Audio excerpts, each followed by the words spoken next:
ভক্তদের মন জয় করলেন বর্তমান সময়ের জনপ্রিয় অভিনেত্রী মন্দিরা চক্রবর্তী। এবারের ঈদে মুক্তি পেয়েছে এই নায়িকার নীলচক্র। এর পূর্বে কাজল রেখা সিনেমায় বাজিমাত ঘটিয়েছিল এই নায়িকা। প্রথম সিনেমাতেই দর্শক মহলে ব্যাপক জনপ্রিয়তা লাভ করেছেন। শরীফুল রাজের সঙ্গে সেই জুটিতেই চমক দেখিয়েছিলেন নায়িকা মন্দিরা চক্রবর্তী। সম্প্রতি মুক্তি পাওয়া সেই সিনেমা দেখতে হলে গিয়েছিলেন এই নায়িকা। অনেক ভক্তরা আবদার করেছে, সেলফি তুলেছেন, ভিডিও করতে রাজি হয়েছেন। এতে দর্শকরা অনেকটাই মুগ্ধ হয়েছেন এই নায়িকার আচার ব্যবহার দেখে, যেমনটা তারা মুগ্ধ হয়েছেন তার অভিনয়ে। এই পরিচালক সিনেমার ব্যাপারে বলেছিল, সিনেমাটি চলচ্চিত্র সার্টিফিকেশন বোর্ড কর্তৃক ইউ গ্রেডের সার্টিফিকেট পেয়েছে, অর্থাৎ সব বয়সীরাই দেখতে পারবেন নীলচক্র সিনেমা। প্রযুক্তির কল্যাণে বিভিন্ন মাধ্যমে নেশায় বুঁদ হয়ে আছে নতুন প্রজন্ম। সেই সুযোগ কাজে লাগিয়ে আকর্ষণীয় নানা ফাঁদ তৈরি করে অনেকেই নিজেদের কার্যসিদ্ধি করে নিচ্ছেন, অনেকেই পা দিচ্ছেন সেই পাদে। প্রযুক্তির সেই পাদের গল্প নিয়েই তৈরি হয়েছে সাসপেন্স থ্রিলার সিনেমা নীলচক্র।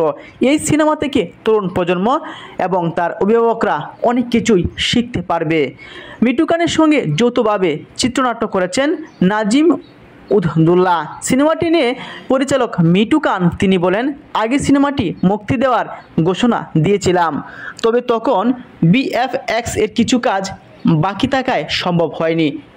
এবার ঈদের জন্য প্রস্তুত ছিলাম, আমরা মুক্তিও পেয়ে গেছি। শীঘ্রই আনুষ্ঠানিকভাবে এর সফলতা আপনারা দেখতে পাবেন। নীলচক্র সিনেমার প্রধান চরিত্রে অভিনয় করেছেন আরফিন শুভ, তার সঙ্গে আরও আছেন মন্দিরা চক্রবর্তী, বজলুর রহমান বাবু, শিরিন আলম, খালেদা আক্তার কল্পনা, শাহাদ আলী, প্রিয়ন্তী উর্বি, মাসুম রেজন সহ আরও অনেক জনপ্রিয় অভিনেতা অভিনেত্রী। ফিল্ম ফায়োস প্রোডাকশন প্রযোজিত এবং ফিল্ম লাইভ প্রোডাকশন নির্মিত সিনেমাটি যুক্তরাষ্ট্রের লাস ভেগাসে আমেরিকান ফিল্ম মার্কেটে বিশ্ব প্রিমিয়ার হয়ে এবার দেশে মুক্তি পেয়েছে। দীর্ঘদিন পর্দায় অনুপস্থিত ছিলেন আরফিন শুভ। 19 সেকেন্ডের এক প্রোমো ভিডিও দিয়ে গত 25 এপ্রিল ইঙ্গিত দিয়েছিলেন তিনি ফিরছেন আবার রূপালী পর্দায়। ফেসবুকে পোস্ট করা সেই ভিডিওর ক্যাপশন জুড়ে দিয়েছিলেন আসিতেছে, যদিও কিছু ইঙ্গিত দেয়নি তার রহস্য কি। তবে এবার বাংলো সেই রহস্য।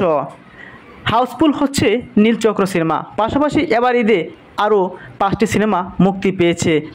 শাকিব খান সাবিলা নূরের তাণ্ডব, তাসনিয়া ফারিন এবং শরীফুল রাজের ইনসাফ, নীলচক্র, টগর, এশা মার্ডার, কর্মফল, উৎসব। তার মধ্যে তাণ্ডব সিনেমাটি 132টি প্রেক্ষাগৃহে মুক্তি পেয়েছে। সারা দেশে 170টি সিনেমার হলে চলছে ঈদের মুক্তিপ্রাপ্ত এই সিনেমা।